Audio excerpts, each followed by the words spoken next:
If you've clicked on this video, you have probably reached the crossroads of the biggest decision you'll make in RV world. Should we get a caravan or should we buy a motorhome? Do you know, we still get asked this question all the time. All the time. We did a video on this during COVID. Yeah, several years ago now. And we still get comments on that video today. So time for an update. It's 2025. Are we still in motorhome land? Do we still love Winnie world? Coming up. Can't Winnie.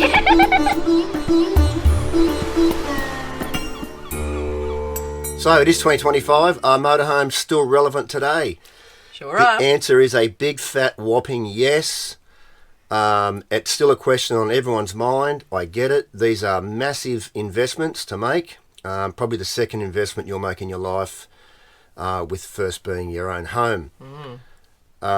Motorhome is more relevant than ever in the Australian touring RV travelling community. There's so much to choose from out there now. There's so much more variety than there ever was. Sport with choice. So many brand names and companies that I've not even heard of. When people mention them to me, I'm like, I haven't heard that before. So there's more and more. Before, there was only like a handful of motorhome companies, wasn't there? And there was a gazillion caravan companies. But now it seems to be that there's a lot more motorhomes, so that must mean that they're becoming more popular and people are opting for a motorhome choice instead of caravan.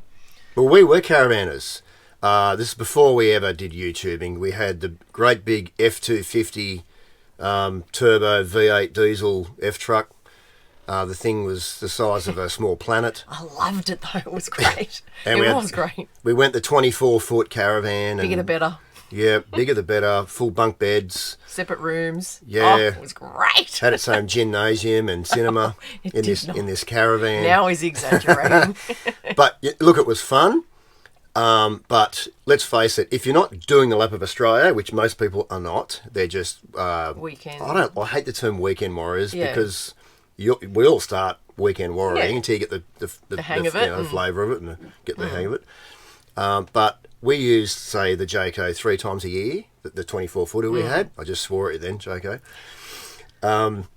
But I didn't like driving around in an army tank every single day of my life. So that the few times that we went travelling, That's we had right. an awesome tow vehicle. And it was an awesome tow They're vehicle. built for towing those American trucks. trucks. It was one of the most safest cars I think I've driven in, and I didn't feel uneasy at all going down or up hills or round corners. Yeah. It was a really practical vehicle for the size van we had. But like Shannon said, for the few times a year that we would travel, that was his daily driver, so it became expensive with fuel. And people are thinking, but aren't you using your motorhome? Yes, I've still got my motorbike, and I just go about my daily life on the motorbike. If it's raining, or I've got to carry something that's long, or I need to get bags of salt for the pool and Lisa's out with the car, I take the motorhome. Yep, I take Winnie. And the girls are surprised. If I've got to duck to Bunnings and get a bag of concrete to do some garden edging or something, I take Winnie. You taking Winnie to Bunnings? Yeah. I took this motorhome around the country twice. I can pop down to Bunnings and get some pool salt, right, without much of a drama. Well, you call into the odd Bunnings around the country too, so what's the difference? Yeah, that's right. And I just, commute elsewhere on the He'll bike even make an adventure out of it and put Bonnie in while he goes down to the local store. Yeah, it's true. So it used to be the big argument, wasn't it, that caravanners and the four-wheel drive groups were the off-roaders, the off-gridders, as they're now referred to, and the motorhomers were just tar babies, just for travelling from one place to the next place on the open roads around Australia. Well, I can assure you that is definitely no longer the case. With almost every single RV company now that builds motorhomes, they're now offering a four-wheel drive variant, or certainly an off-road variant of a motorhome. So the old adage of motorhomes were just for grandpa and grandma to go to the local showground for the crochet festival. That era, I can tell you now, that era is well and truly gone. There's some pretty hardcore motorhomers out there, and even the two-wheel drive semi-off-road variants. What's my old saying? You should see where a teenager can get a stolen car these days. Pretty impressive, right? Well, here's the same with our motorhome. So don't be scared of a motorhome with some suspension modifications and some gnarly tyres. Tyres, that's the big key there. Now, can you four-wheel drive your two-wheel drive motorhome? That's a big fat yes as well. He has me nervous sometimes, but just sometimes. Look, it all comes down to tyres, suspension, maybe a compressor so you can air down the tyres a little bit, drive to the conditions, get some practical experience out there with going through the roads less travelled in your two-wheel drive motorhome. Know your vehicle. Have some recovery gear, just in case, your traction boards, a shovel, a snatch strap or at least a tow rope, and just get out there and get amongst it. Yes, you absolutely can go off the roads less travelled with your two-wheel drive motorhome. Like I said, rear-wheel drive, dual-wheel arse end is a massive advantage. Diff locks. Now, hey, for you mechanically minded guys, a rear diff lock in Winnie would have been great. You'd be unstoppable then. But off-road can mean different things. It can. For different people. Define off-road. Yeah, exactly. It's a funny reference, that, off-road. Your grey nomad or inexperienced person that doesn't want to go off-road in the true sense might just want to go into a caravan park out in the country, which isn't sealed to get in. So is that off-road? And the ground is dirty, grassy, muddy, and all of a sudden you find yourself in a situation where, we're not travelling off-road, but now we're finding we're sliding or we're getting bogged or stuck somewhere. So, there's that kind of, that still falls under the definition of off-road, even if you are someone that sticks to the tar and caravan parks. Or you're doing Cape York. That's right. That's certainly off-road out there. That's right. And then you've got off-road in the true sense. So good tyres, grippy tyres in any sense, really. And with that, the off-road reference, we have seen so many setups that would make even the hardcore, the hardest of cores off-roaders envious. Be it these chunked up trucks towing off-road caravans, and you see them parked up in the caravan parks all the time. And you can easily see.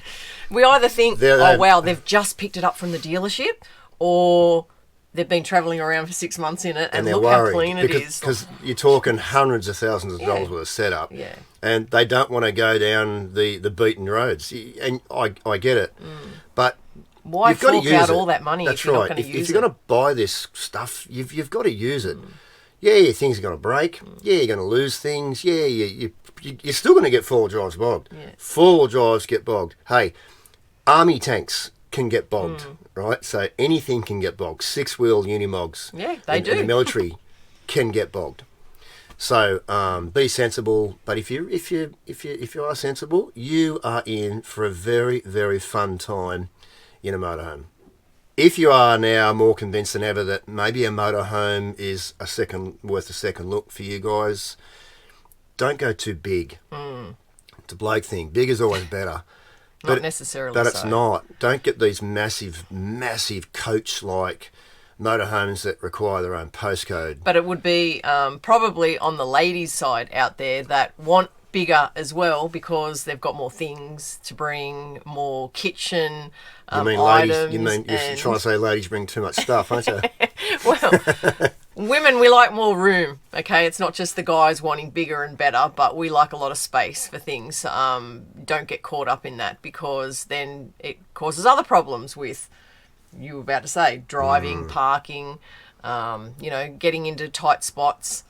A lot of, there's a lot of benefits to having a small to medium-sized motorhome over, the larger ones. And some people have they can justify why they have a big one. They might be living in it permanently, not just doing the 12-month lap or the lap. They could be living in it permanently, and we know a couple that do. So you can understand if that's their house forever and a day, why they want the motorhome with rooms. But did you mention don't go too big? Yeah, I did. I can't stress that enough, actually, because we've seen this mistake happen. You buy interplanetary space shuttles on tyres. Look, they're cool. We all love them.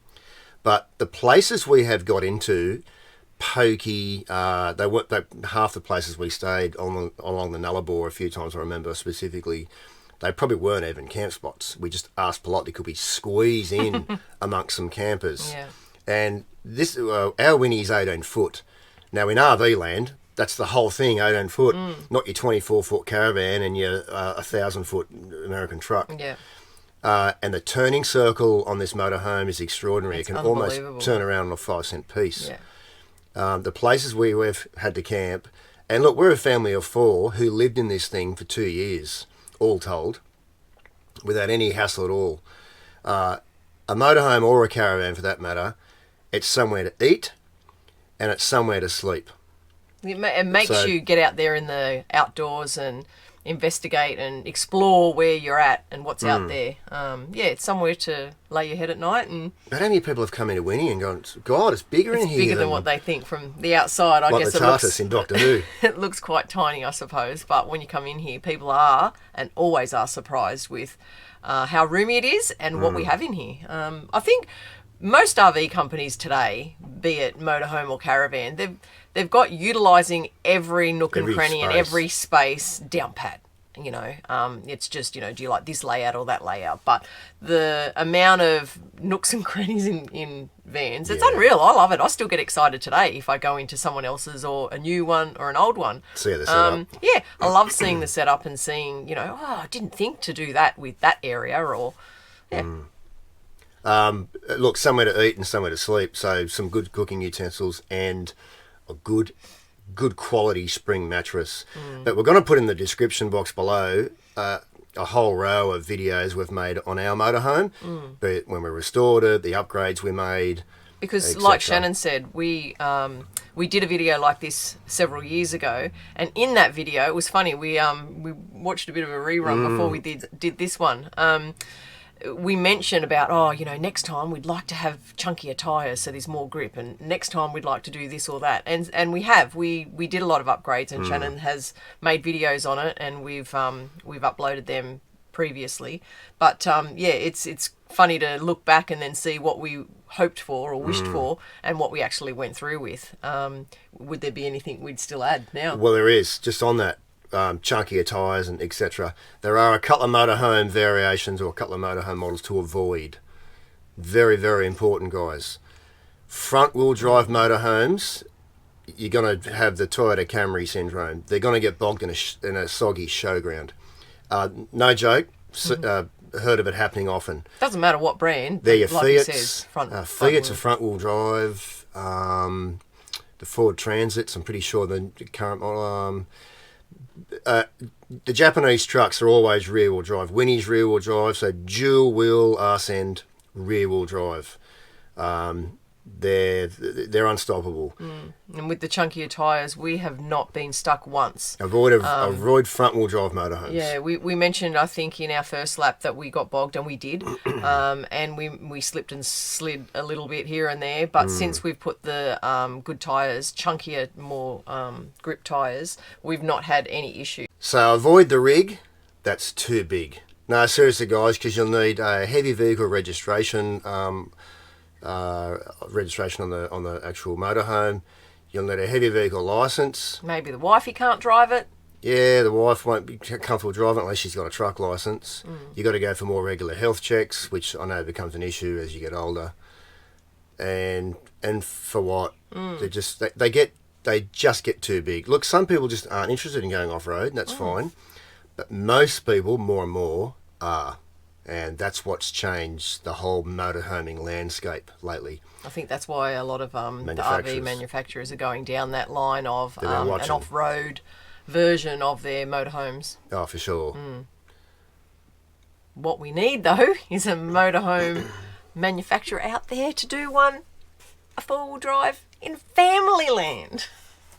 That's actually true. What I would have liked to have seen is a lot more motorhome manufacturers not cater just for families, getting on the four-wheel drive scene, but family, like bunked bed family motorhomes, because there's endless caravan choices. And there are motorhomes this size that are out there, but that you could bunk bed them. Yeah, there's none with bunk beds. So that's why we had to build ours. Yeah, we did. So that's surprising. It is, because you can't say there's no market for it. Because what's Carson and Maxine, they've got two little kids, and they fitted out that Ocker Now that is, would you call it a motorhome? Yeah, it is. That Aussie Ocker they've just fitted out, and that thing's pretty brutal. Yeah. They take that thing everywhere. But, costly. It's Yeah. massive. It's massive. This layout is just absolutely ideal. We're in a motorhome that's manageable, that can be driven on a car license, like Shan says. It's got the bunk beds in it, so it's family friendly, and it's got everything you need. Everything you need. I don't know why this layout isn't revisited. So what about towing a vehicle? A lot of people... You mean a motorhome tow little Yes. full drive? Yes. My opinion, no. My opinion is I think it would be handy, but there is a big but. I think for the amount of times you would use a smaller vehicle, I think you would think you're going to use it more than you do. Everyone that tows, whether flat tows or a little dinky trailer tows a car, everyone said you don't use them near as much as you think we would. Yeah, and so first time around Australia for us, we took our 4 push bikes, and we were asked the question at the end of our lap, did we use the push bikes as often as we thought? Yeah. And no, in all honesty, no, we did not. We got them off several times, sure, and when we got them off, it was fantastic to be able to ride around the local towns or sightsee. But did it warrant taking them? I really don't know. So then, come lap 2, we didn't take the push bikes. Shannon, as you wished for, took his motorbike. Yeah. And did we use that motorbike often? Not as much as you think. Not as much as he thought. When he took it off, it was fantastic. It was fabulous. He had lots of little adventures on it. And it meant zipping into town a lot quicker. But did it really warrant it? Again, I still don't know. Another obvious advantage with the humble motorhome is the setup. Now, I'm not referring to the setup as in getting it set up to do your travels. I mean the setup at the end of each and every single day. You've just spent all day driving, and then the humble caravanners unfortunately have to come in. They've got to unhitch, take all the anti-sway bars off. Wind down their legs. Wind down all the stabiliser feet, yep. And look, I've seen them set up for 2 hours in the drizzling rain while I'm having my second cup of soup because I just pulled up, climbed out of the truck cab into the motorhome, turned the diesel heater on, and we'll set up. The motorhome, there's little to set up once you arrive. Very, very little, if you have it all set right. And look, as I said, we don't have a bias. We've done the motorhoming, we've done the caravanning and four-wheel driving thing as well. The setup is can be quite lengthy, and it gets old really quickly. Matter of fact, we've got friends of ours, they've got their own motorhome, and he says, oh, blow all that, Shannon. I just pull up, position my motorhome according to where the sun might be, and I can't even be bothered rolling out my awning or bringing out my shade mat for the floor. Yeah, he just pulls out his chair and cracks his first bourbon and coke, because he admits, he went, Shannon, I'm getting lazy. Camping's about relaxing, right? And I can't. And Shannon's getting more and more like that when we travel Yeah, too. I And am. every time he pulls up somewhere and looks for the sun, I think, Yep. he's bloody mate. Yep. We don't get the awning out all the time anymore. We rarely get our drop mat out. First things comes out, 4 chairs. Look, if the sun's a bit overbearing, I'll throw the awning out. But all the side shade cloths and all that. It's only if you're anywhere for any length of time and the heat is really unbearable. Yeah. It happens. It does happen, and it's handy to have. But our setup's very, very minimal. And we've had people watch us set up. We've had people watch us pull up, and one by one us all file out of here, and they wonder how many people's in here. Yeah. But yeah, she watched us set up, this particular lady, one day, and she was surprised at how quick we were all done and dusted. Yeah. So that's what we love. I just More like the time for convenience. exploring and relaxing and all that. As for the touring in your motorhome, the old forgot the bread and milk debate. I know you love this one. I'm sick of hearing about the bread and milk debate. Okay. So many people say, what if when you're in your motorhome, you set up camp, and then just as you're all set up, comfy, cozy, ready to crack your first drink for happy hour, you go, oh my gosh, we forgot the bread and milk. Seriously. Most people, no matter whether you're in a caravan or a motorhome, you sort your groceries out before you get to your next destination.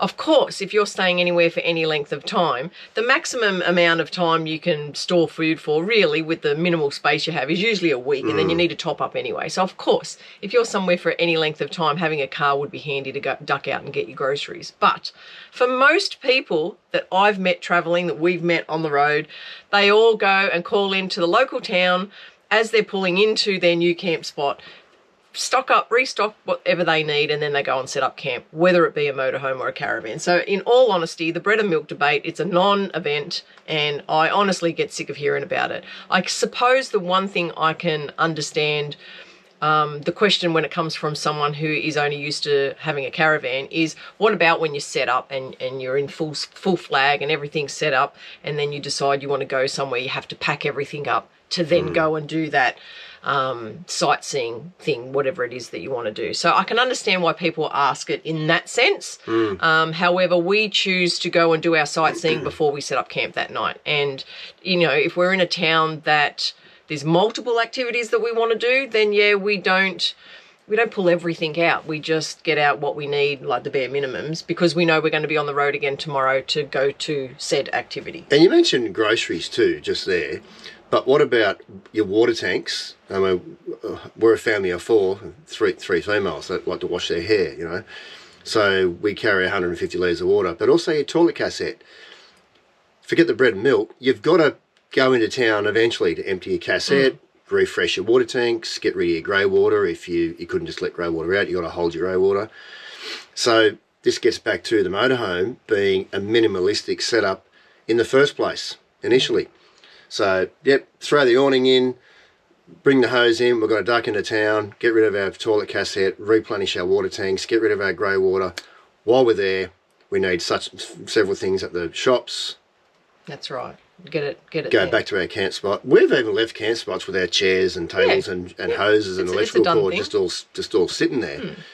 Never lost a thing. But on the grocery thing too, I was speaking to a fellow caravaner only recently, like a month ago, and she hadn't even thought of what I'm about to say, and that is, we've been places where we get groceries delivered to us. Yeah. If you're in an area, certainly on the East Coast. And that was cool. But I've had it done on the WA side as well.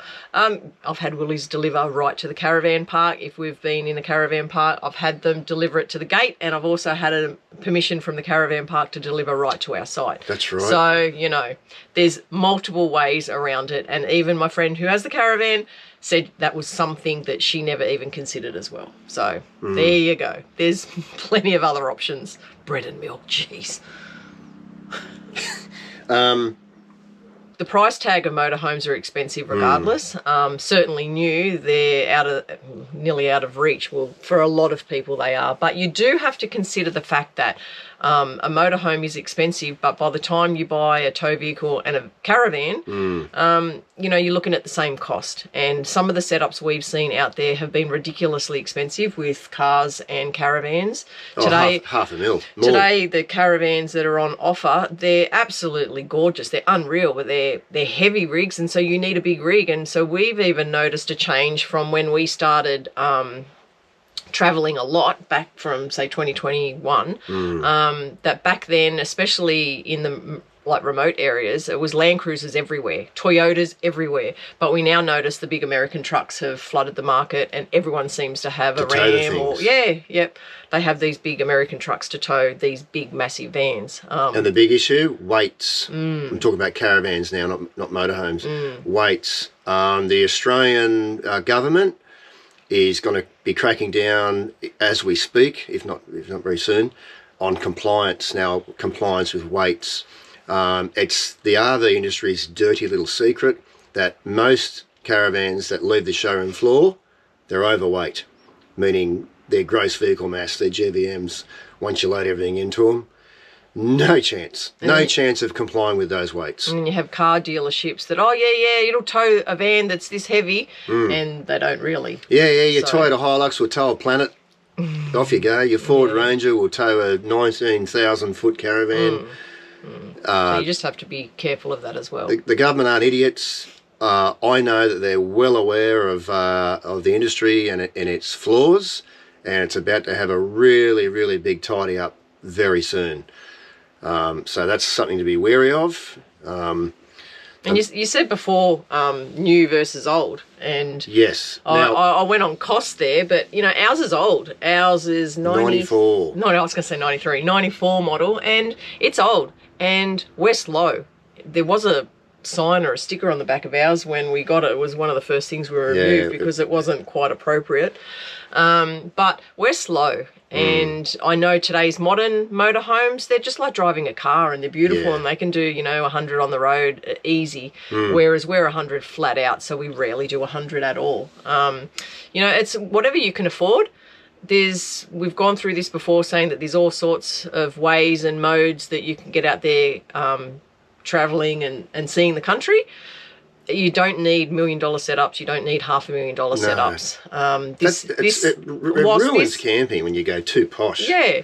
This setup owes us a bit now because of all the restoration and the modifications that we've done to it. But it started out at, $24,000 motorhome. Did, yeah. Very reachable, achievable. And in all honesty, after a tart-up, we could have taken it out straight away. It's totally fine. So, and you know what?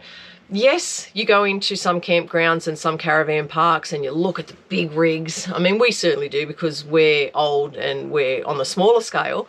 You mean the van's old, not us old. That's right. Just wanted to clarify that. But so many people come up to us and they're impressed by our vintage and, how cool that is. It's just like us, our age group now, yes, I'm referring to, when you see an old combi on the road, like we think, how cool is that? It's a head turner. Driving into Sydney the other day, I saw a new version model of a V-dub combi, and I went, wow, look at that, a new generation combi, but it was nothing on the old ones, and I think that's where a lot of people come up to us and go, wow, your motorhome is really cool. It's got character. Yeah, it's cool. Whereas, all today's ones, they all look the same. In all honesty, motorhomes, caravans. And look, this video we're making is probably quite timely because COVID is now a long time ago, guys. And what I'm seeing, and I'm happy to see it, on the Facebook Marketplace and Gumtree, every single day, there are some really, really cool looking motorhomes popping up on the market, and it's a buyer's market at the moment. Absolutely it is. Because it's flooded. And the amount of caravans on Facebook Marketplace, it's insane because COVID's a long time ago and everyone's starting to go overseas. And a lot of people have put a lot of money and a lot of money, sold their houses or they're renting now into obtaining that expensive either motorhome or caravan, let's face it. Money's tight for people.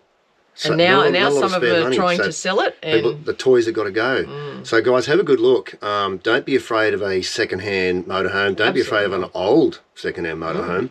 Unless, of course, you need finance. Then it's off to a reputable dealership, which would be for you. But don't frown on a used motorhome. Not at all. Pre-loved motorhome. You could be buying someone's pride and joy. That's set up for you, ready to go. Stick that key in the ignition. Not a lot of work to be done. Get some serious miles on that motorhome and see Australia. Yeah, that's it. Best way. All right, we're going to wrap this video up with this last bit of advice for any fresh-faced, excited people motorhomers wondering what to do. Don't sell your house to finance it. Oh, it's a very touchy subject, that one. It's just our opinion, but we've rented out our house. And I recommend that if you can get your head around someone living in your own home. But if you need financial backing, that's a way of doing it. But we don't recommend selling your house. Look, guys, you're better off just maybe scaling the love of the motorhome back a bit, buying something that's pre-loved, used, affordable, something with warts and all. Doesn't matter. You just want to travel Australia, right? Who wants something shiny new when you want to go through the bush and, the red dirt and all that, That was one thing when we restored this. Oh, no, we don't want to take it through the red dirt in the first week. Don't worry about that. Don't worry about it. It's twofold. Get out there and see Australia, but don't sell your biggest asset in your life to make it happen. No. You know both. Change. Yeah, you can. Things change and, Anyway, next video, guys. Thanks for watching. See you later. See ya.